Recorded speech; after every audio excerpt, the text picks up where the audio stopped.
Share ko lang ito no habang break ko kanina. Nakita ko ito. Dati last time nakita ko to wala pa silang tanim eh.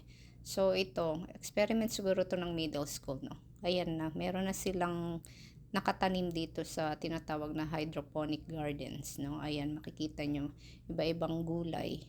Ayan, may lettuce, meron siyang ah, ayan, may bulaklak, meron siyang kale. So, ayan, ilalagay mo doon sa para kang butas, no, yung seeds, no. Maglalaki siya ng ganyan, no. So, gulay. So, pwede pala kahit wala kang lupa, ayan.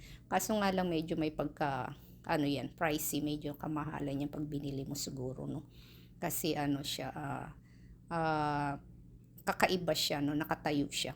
Siya, para siyang pipe eh. Hindi ko alam kung ano yan, pipe ba yan o ano na hydroponics, ano na yan. Pero doon sa gilid niya, ayan siya. Meron siyang grow light sa gilid. So, diyan, kumukuha ng yung mga plants, para lumaki siya. So, ang galing lang, o, kita nyo naman, diba? O, may bits pa doon. So, ayan, nakita ko kanina yung mga bata. Para sigurong nila yan. Science yan.